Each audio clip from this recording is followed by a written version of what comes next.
So glad that you could be here with us tonight as we celebrate Shabbat together.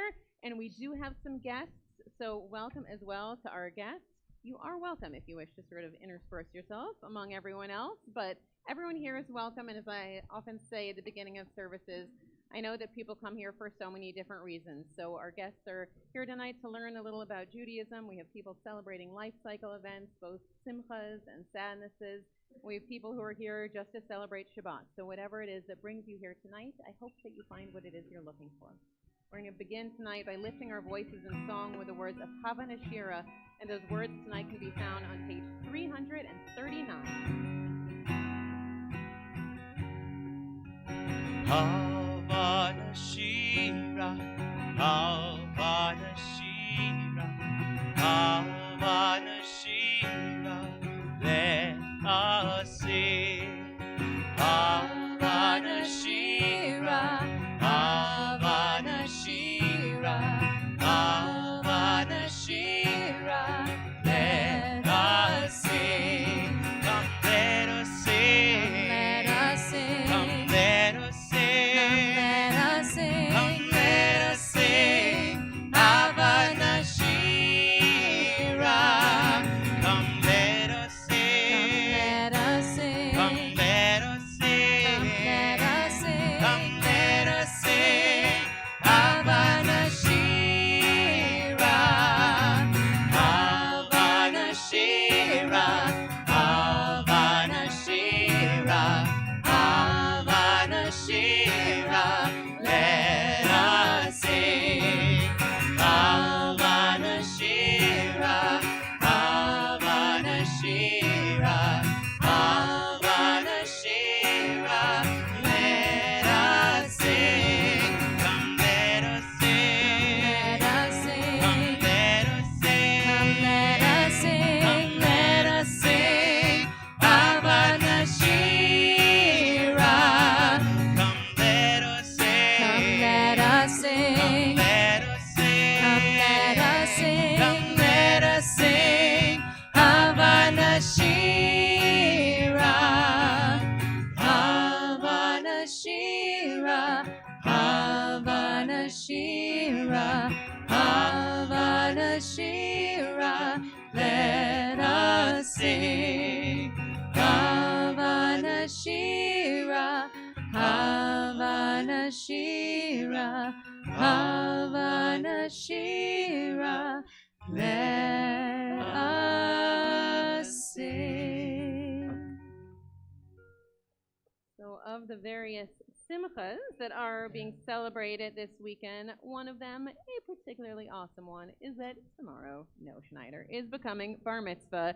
He is so ready. So in anticipation of that, we are going to invite Noah and Naomi and Aaron and John to help us with the lighting of the Shabbat candles and Kiddush and Challah, which can be found all the way at the beginning of the prayer book on page 2.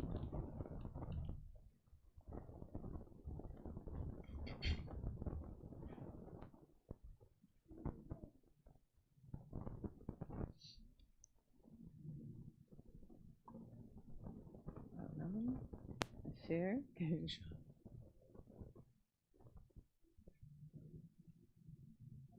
Soto, Sivanu, Hadlik, Ner, Shel, Shabbat.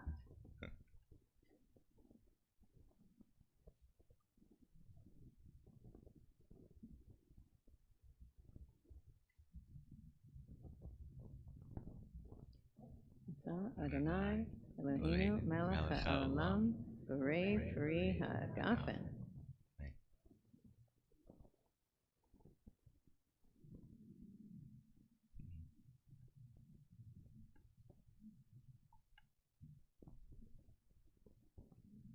Eloheinu, Melech HaOlam, Hamotzi Lechem Min Haaretz. Amen.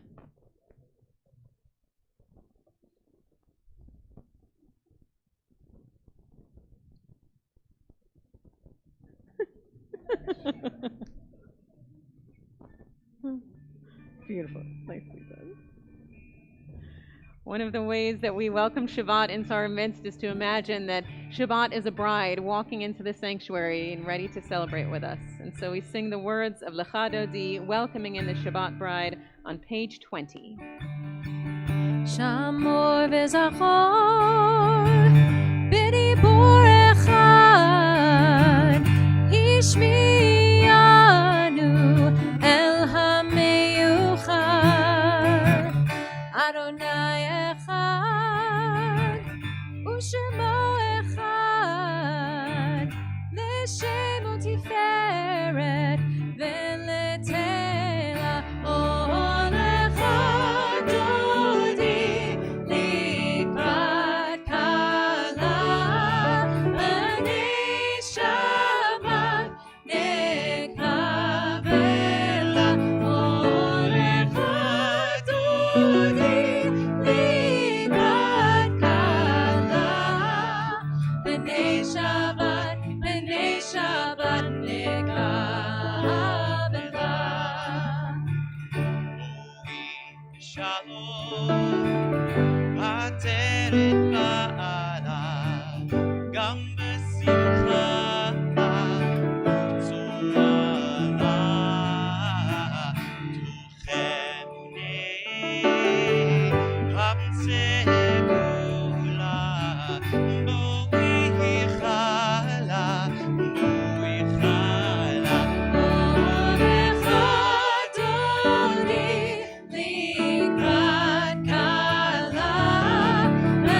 What does it mean to be called to worship?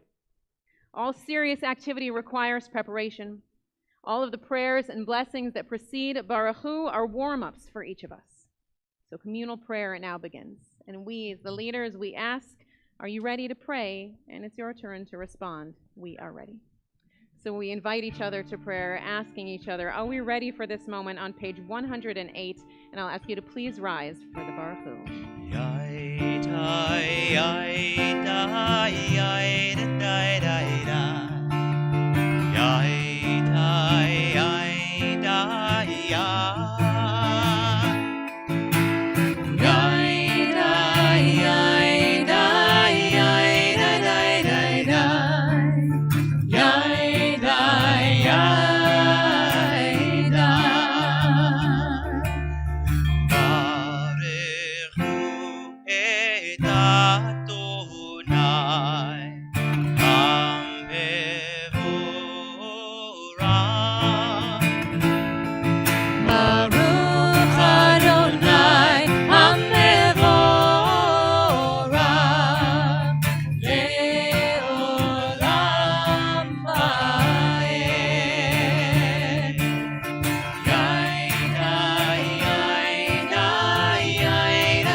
God, you not only create the light of the heavens, but so too you bring on the darkness in its time.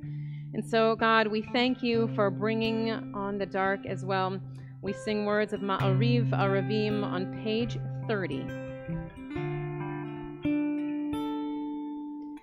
Roll into dark, roll into light, night becomes day, day turns to night. Roll into dark, roll into light, night becomes day, day turns to night.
Day, day turns to night.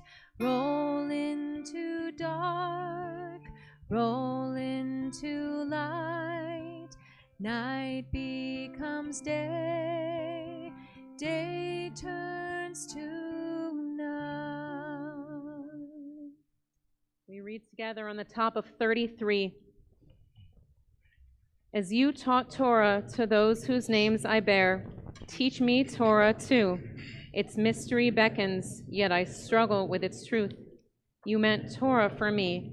Did you mean the struggle for me too? Don't let me struggle alone. Help me to understand, to be wise, to listen, to know. Lead me into the mystery.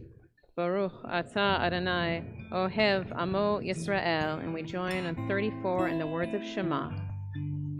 Shema Yisrael, Adonai Eloheinu, Adonai, Adonai Echad. Shema Yisrael, Adonai Eloheinu, Adonai, Adonai Echad. Yael Elai, Yael Elai, Yael Elai, Yael Elai,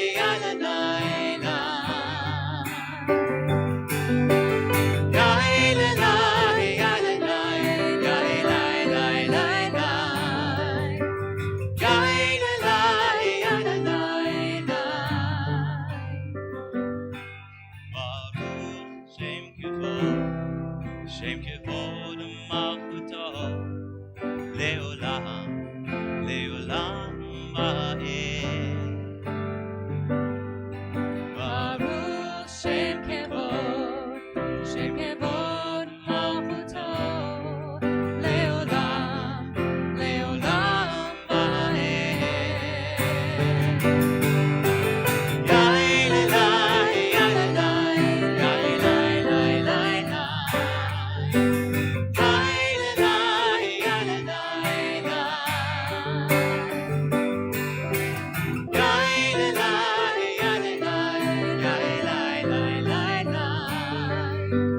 Yael Elai, Yael Elai. And you shall love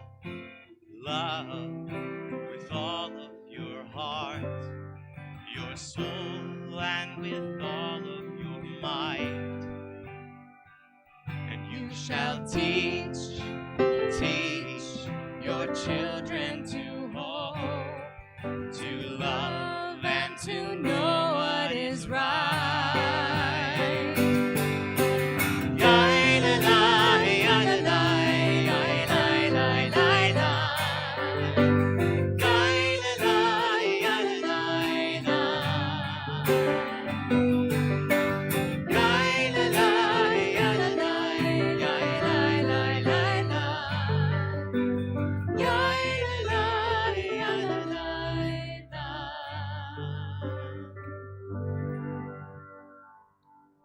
On page 39. Standing on the parted shores of history, we still believe what we were taught before ever we stood at Sinai's foot, that wherever we go is it eternally Egypt, that there is a better place, a promised land, that the winding way to that promise passes through the wilderness, that there is no way to get from here to there except by joining hands and marching together. Micha mocha va'elim Adonai. Micha mocha v'dava kodesh. Micha mocha. Micha mocha Va'elim Adonai. Micha mocha V'dava kodesh. Torah tehilot osef lelech. Torah tehilot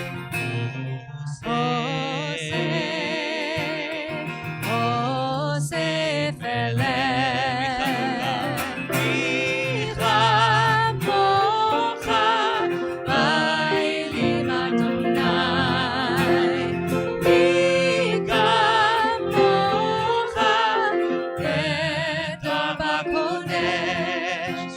מלכותך ואהובנך בוקיים לפני משה ומרים. זה אלי אמנו ואמרו, זה אלי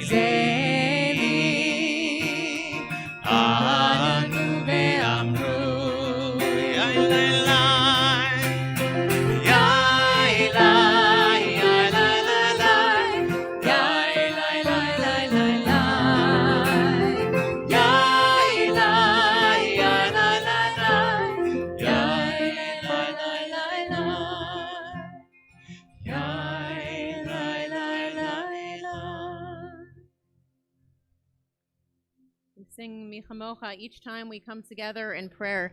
It's the same words that our ancestors sang as they went from slavery towards the lands of Israel.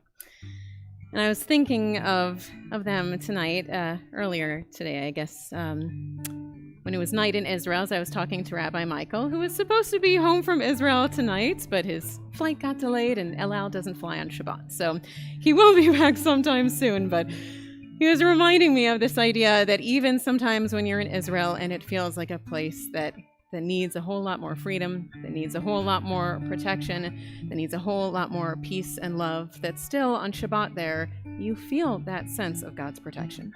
You feel like there is the possibility that there will be peace for each of us. And so each time we follow our Michamocha in the prayer service, remembering what it felt like to be free, with another prayer asking God to spread that shelter of peace everywhere we may go. The words are Hashki Venu on page 42, and tonight we sing not just Hashki Venu, but God, let there be love. Let there be love and understanding among us. Let peace and friendship be our shelter from life's storms.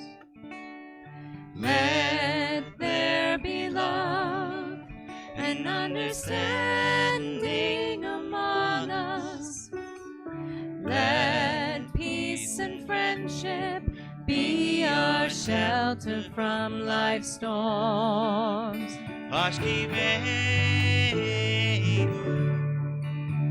Adonai Eloheinu, Hashki Venu, Lishalom, Hashki Venu, Adonai Eloheinu, Hashki Venu, Leshalom, Lehamidenu, Shomreinu Lechayim, Ufros Aleinu, Sukkot Shlomecha, Hashki Venu, Adonai Eloheinu, Hashki Venu, Leshalom. Hashki Let there be love and understanding among us. Hashki Let peace and friendship be our shelter from life's storms. Be our shelter from life's storms. Be our shelter from life's storms.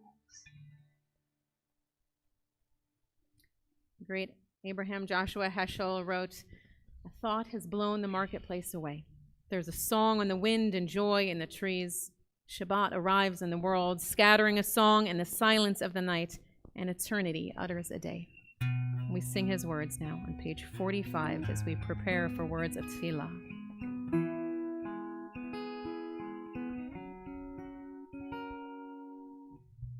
Thought has blown the marketplace away. There is a song on the wind, and joy in the trees. Shabbat has arrived in the world, scattering a song in the silence of the night, and eternity utters a day. Eternity utters a day. Yai dai dai, yai dai dai, yai dai dai dai dai, yai dai dai, yai dai dai dai dai dai dai, yai dai dai, yai dai dai, yai dai dai dai dai, yai dai dai, yai dai dai dai dai dai. שפתי תפתח ופי יגיד תהילתך אדוני שפתי תפתח ופי יגיד תהילתך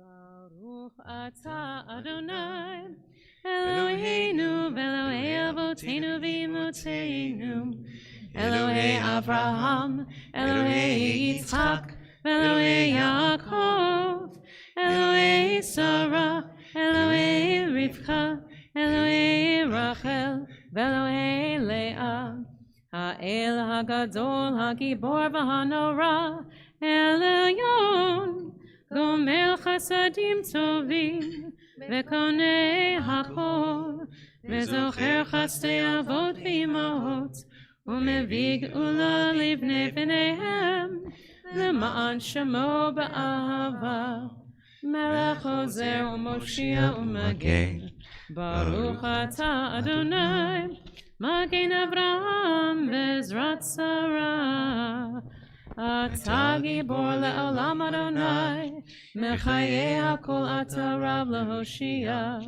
מחכה חיים בחסד, מחיי הכל ברחמים רבים, סומך נופלים והופך עולים, ומתיר אסורים.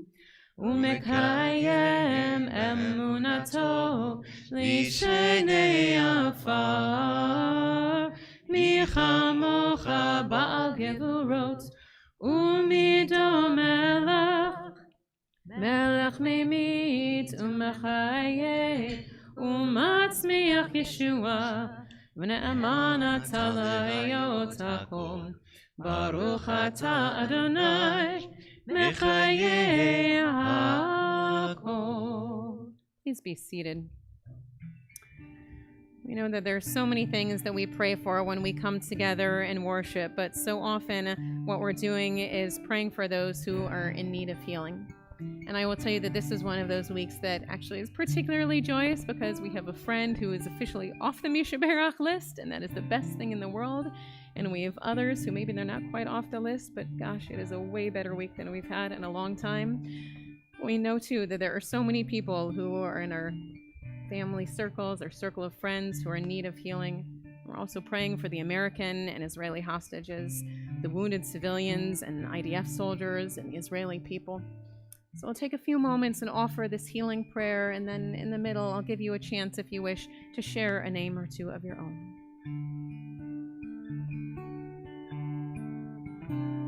Elna Refanala Refua Shleima Elna Refanala Refua Shleima HaKadosh Baruch Himalay Rachavim Aleichem. May God heal us with strength and compassion and the will to revive our souls.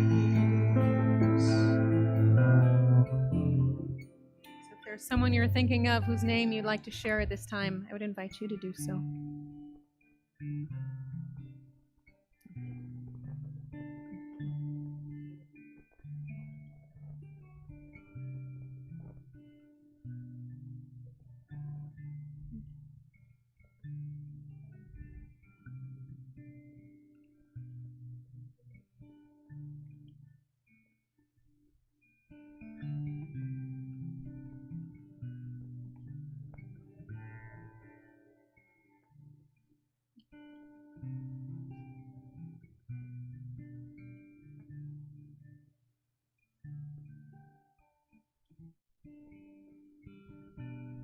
Tonight, too, we're thinking of Arlene Alper and Audrey and David Beal and Cindy and Eric Ash, of Moshe Aaron ben Leah Bela, of Les Block and Ruth Block, and Carl Greenberg, Nathan Levinson, and Drew Patchen, of Harriet Snyder and Daniel Trent, Lacey Weinstein, and all of those who are saying in our hearts. We ask God, El Na Rafan Allah, heal them, please. רפואה שלמה מן השמיים, רפואת הנפש ורפואת הגוף, a renewal of body and of spirit, and let us say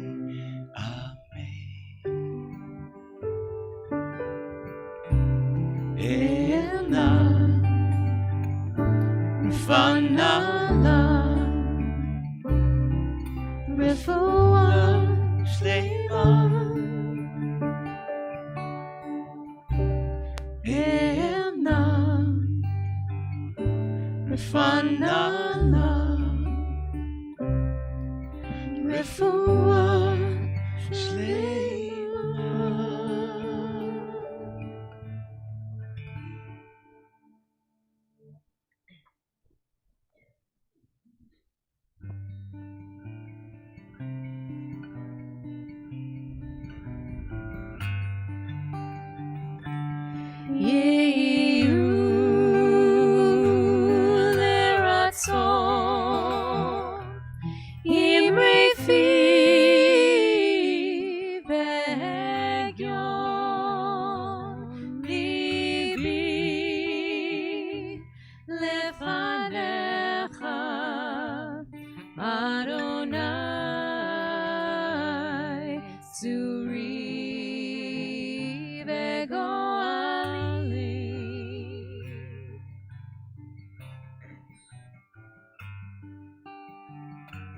May the words of my mouth and the meditations of my heart be acceptable unto you,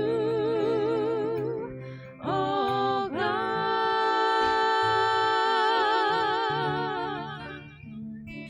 Ye you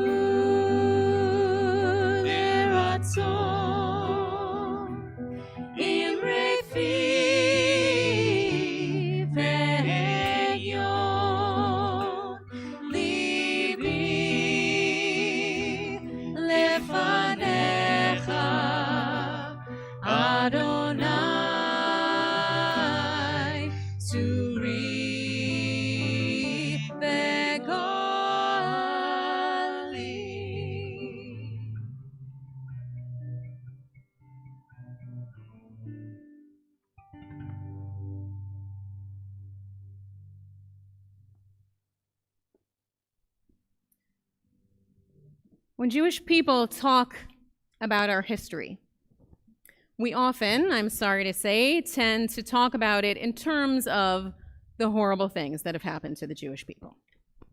If you want to know the scholarly term for that, it's called the lachrymose conception of Jewish history. And if you'd like to know what we sort of call it colloquially, every time, especially when we connect it with the holidays, we say, they tried to kill us, we survived, let's eat, right? But whenever we talk about that history, it's pretty much always in terms of the bad things that happened to the Jewish people. But there are occasionally, every once in a while, bad things that happen to the Jewish people because the Jewish people brought that on themselves. And that is the story of this week's Torah portion. Because this week's Torah portion is one of the most famous stories in the Torah. It is the story of the golden calf. Now, my guess is this is maybe a story that you've heard before, so I'm not going to tell it in detail. I'm just going to give you the quick recap of it, which is that Moses led the Israelites from slavery into the desert where they received Torah and they became God's chosen people, and Moses goes up Mount Sinai to be able to hang out with God for a little while, for about 40 days and 40 nights, and get some amazing commandments from him. And while Moses is up there hanging out with God, the people down below start to get a little bit nervous. Maybe they miscounted and they didn't count exactly correctly of the 40 days and 40 nights. Maybe they just got a little bit nervous, but whatever the reason was, they decided that they would build a golden calf while they waited.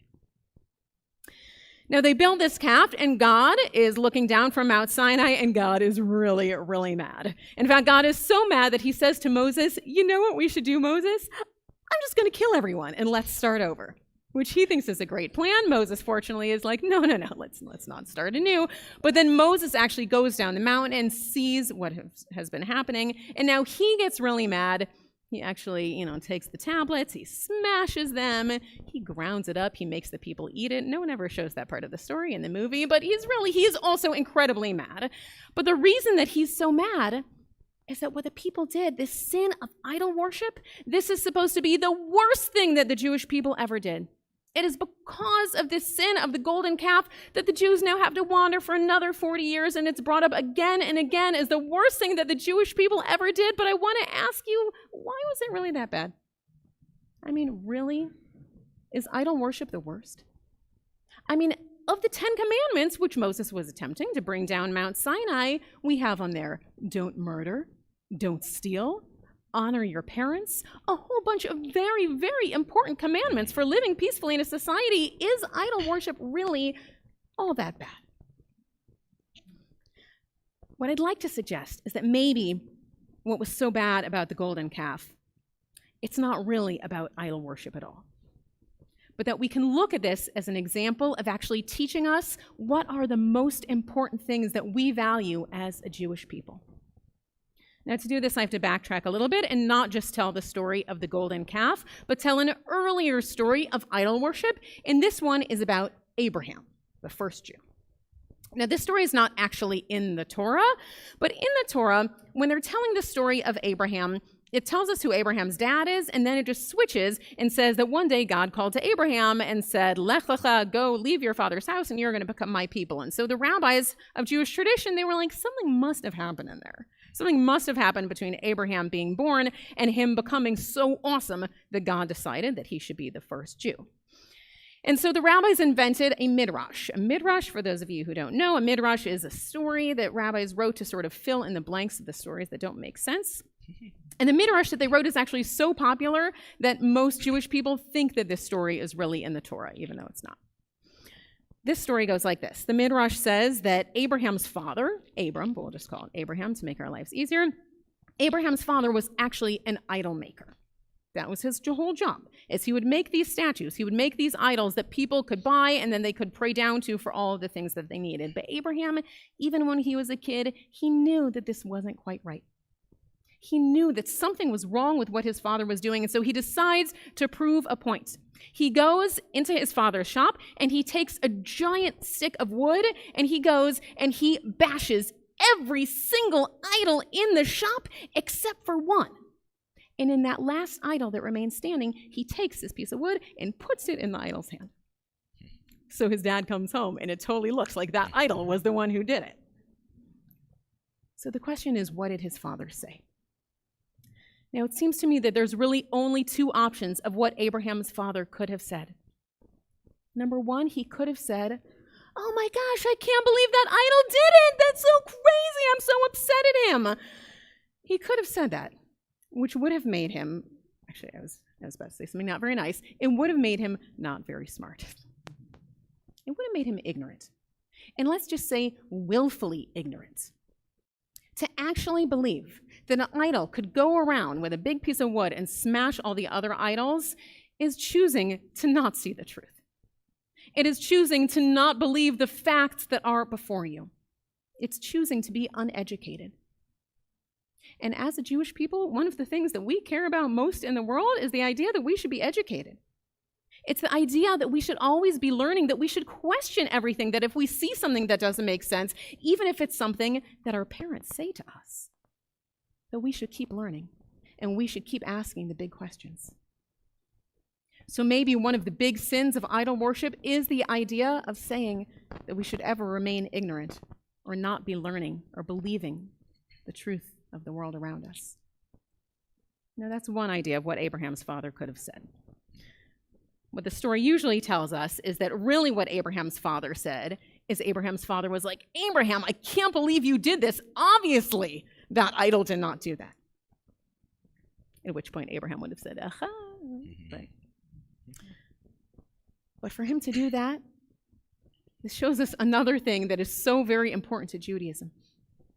You see, if in fact Abraham's father knew all along, if he knew all along that the idols could not do anything of their own volition, if he knew that they couldn't make magic, that they couldn't make people's prayers come true, then that meant not just that he was deceitful, not just that he was a liar, but that he was taking advantage of people. Because who are the people who are going to be buying idols? The people who are going to be buying idols, hoping that they can find an idol that will bring them wealth, they're people who are poor. The people who had been buying idols, praying that they will find healing, they're people who are sick. Anyone who would have sold those people an idol is someone who is intentionally taking advantage of the poor and the weak in our midst. And we hear again in the Torah, not just that we shouldn't be deceitful, but that we should always be sure that we are caring for the people in need, caring for the kind of people who might have felt like praying to an idol was their only last resort. You know, there's one more thing, and this is more about the golden calf than anything else that I think shows who we are as Jews. One of the things that always the rabbis struggled with, it wasn't just the idea that the people built a golden calf.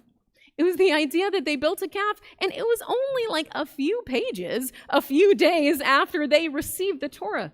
They had just become God's chosen people. They were the ones. They knew how awesome it had been, and it only took 40 days of Moses being up the mountain for them to lose complete faith. Shame on them. Because what Jews believe is that we have to keep faith. We have to keep faith that things are going to get better. We have to keep faith that our leaders will be there to guide us. We have to keep faith that one day things will be as we need them to be. Actually, maybe that's why when we talk about Jewish history, we do always talk about it in terms of a cycle. Because even if we know that there will be another time where we say they tried to kill us, we know that cycle goes on, and eventually we'll be able to say, but we survived. We are a people who has to keep the faith to make sure that that cycle will come around again and again, and we will continue to survive. So really, the golden calf, it's not about idol worship at all. It's about those values that we as Jews hold most dear. The idea that we should always be learning, always be questioning. The idea that we should be truthful and care for those in our midst who are struggling. And the idea that we have got to keep the faith no matter what. So may we find that we are able to do those things, and that perhaps one day the cycle will just end with the words, and then we eat. Shabbat Shalom. And I should say, since we're talking about celebrations where they tried to kill us and we survived, that of the many things I want you to look at on your Shabbat leaflet tonight, the most important one is that next week, is it next week? Oh my gosh, it's next week. Next week is our Purim celebration. It's going to be amazing. We have a Purim spiel, which is a Purim play that our young people have put on, and it's going to be fantastic. We have several of our actors and writers in the room tonight, actually. And then we have our Purim Carnival. It is open to everyone, but most importantly for all the adults in the room, we also could really use some volunteers. So if you're not doing anything that day, I think there's going to be hamantashen, so come have a hamantashen volunteer. We would love to have you. So I ask you now, if you will, to please rise, and we are going to turn to Aleinu on page 282. עלינו לשבח לאדון הכל, לתת גדולה ליוצא בראשית, שלא עשנו כגויי הארצות, ולא שמנו כמשפחות האדמה, שלא שם חלקנו כהן. וגורלנו ככל עמו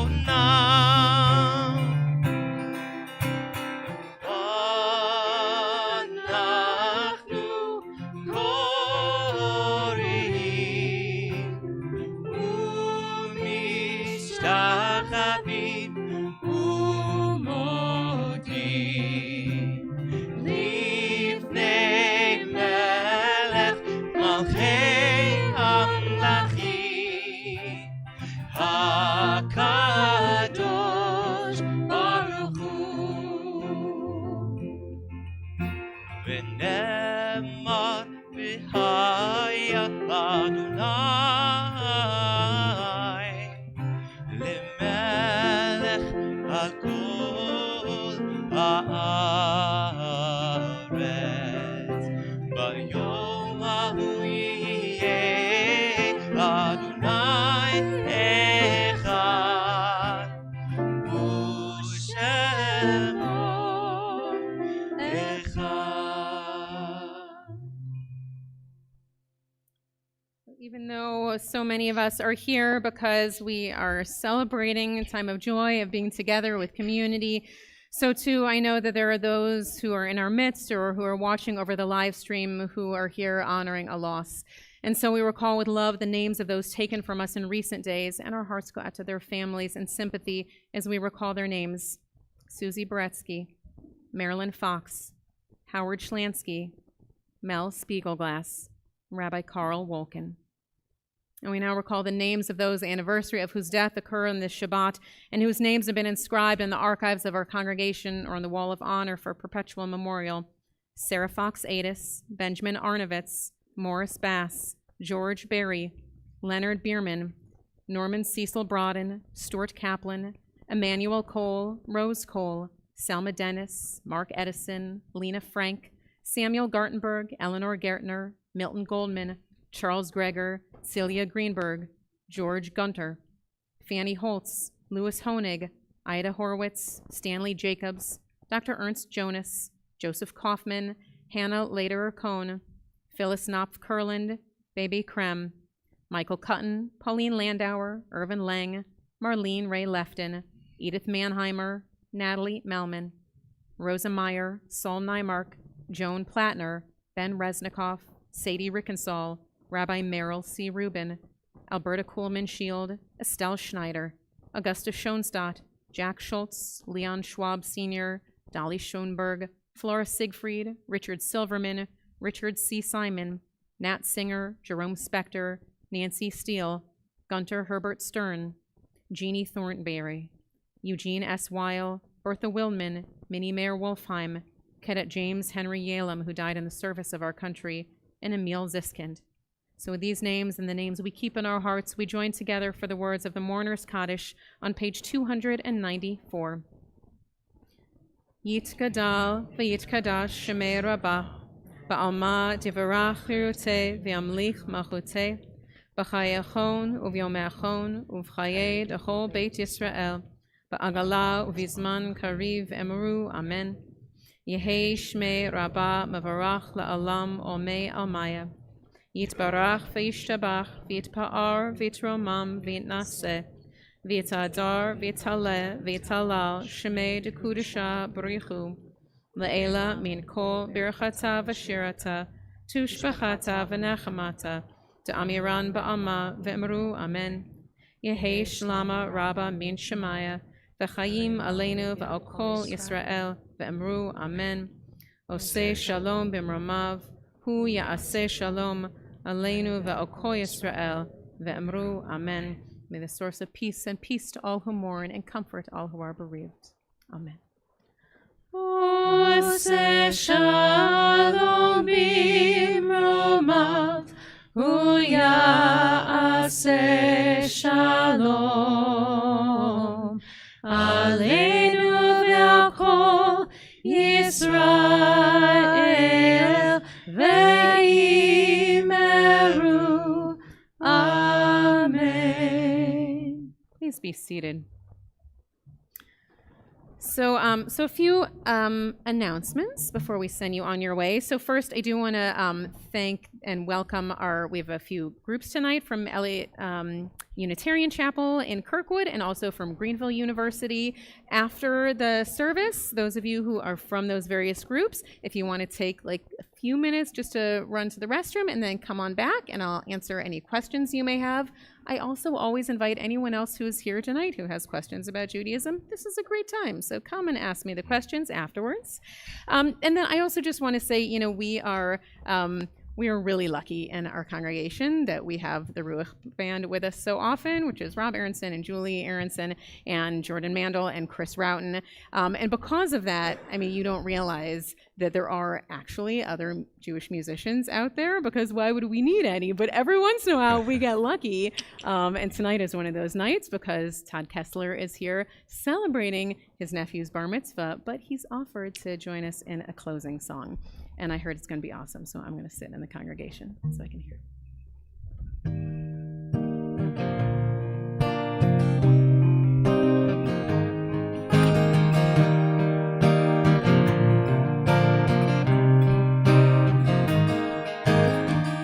Sometimes I lay under the moon, I thank God I'm breathing.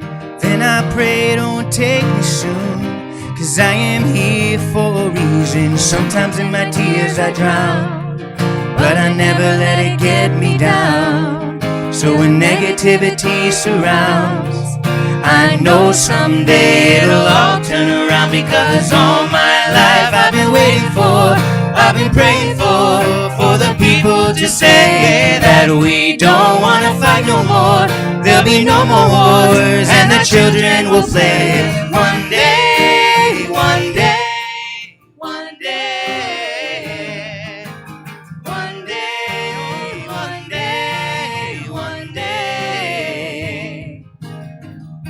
It's not about win or lose, we all lose when they beat us. Souls of the innocent, blood transparent, keep on moving though the waters stay raging. In this maze you could lose your way, your way. It might drive you crazy, but don't let it please you, no way. Sometimes in my tears I drown, but I never let it get me down. So when negativity surrounds, I know someday it'll all turn around, because all my life I've been waiting for, I've been praying for the people to say that we don't want to fight no more. There'll be no more wars, and our children will play. One day, one day, one day, one day, one day, one day. All my life I've been waiting for, I've been praying for the people to say that we don't want to fight no more. There'll be no more wars, and the children will play. One day, one day, one day, one day, one day, one day, one day, one day, one day, one day, one day, one day.